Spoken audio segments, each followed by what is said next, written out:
వచ్చిందంటే చాలు మామిడి రైతులకు గడియ రికాముండదు. మామిడి పండ్లకు మామిడికాయలకు మంచి సీజన్ ఎండాకాలమే. గిట్లనే కొబ్బరి బొండాల రైతులకు కూడా ఎండాకాలం గిరాకీ గట్టిగానే ఉంటది. అయితే ఎండాకాలం పంట వండించే ఇంకో రైతు కూడా ఉన్నారు. వాళ్ళ గురించి, వాళ్ళు వండించే పంట గురించి ఎవరికి తెలియదు.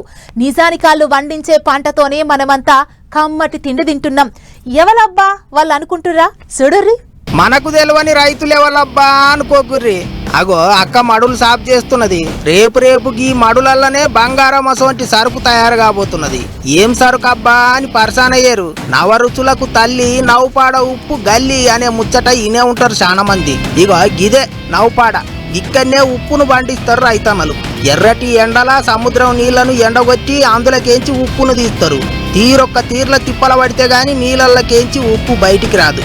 అందుకే దున్ని వ్యవసాయం చేసేటోళ్ళనే కాదు, ఉప్పు తయారు చేసేటోళ్ళను కూడా రైతులే అంటారు. ఇప్పుడు ఎండాకాలం ముదురుతాంది కాబట్టి ఈ శ్రీకాకుళం జిల్లాలో ఉన్న నౌపాడలో ఉప్పు రైతులు మడులు తయారు చేసుకుంటారు. ఎండాకాలం ఒడిసేదాకా 4-5 నెలలు ఉప్పు పండిస్తారు. అంత మంచిగానే ఉన్నది. కానీ ఒకప్పుడు నౌపాడ ఉప్పు అంటే దేశం అంతా పెద్ద పేరు మోసిన ఉప్పు.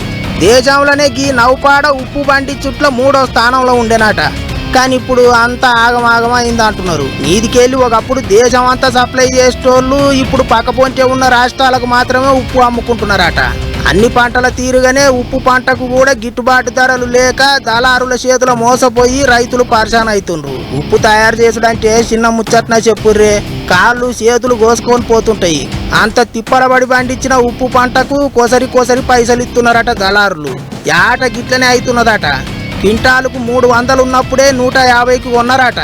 ఎన్ని మసాలాలు వేసినా ఉప్పు లేనిదే కూరకు రుచి రాదు. రుచికి రారాజు ఉప్పు. కానీ అసోంటి ఉప్పును పండించే రైతులు మాత్రం ఎప్పుడు ఆగమే అవుతుండ్రు. అందుకే ఈసారి ముందుగానే సర్కారోళ్ళు నజరేయాలి, గిట్టుబాటు ధర ఇప్పియాలి అని కోరుతున్నారు ఉప్పు రైతులు.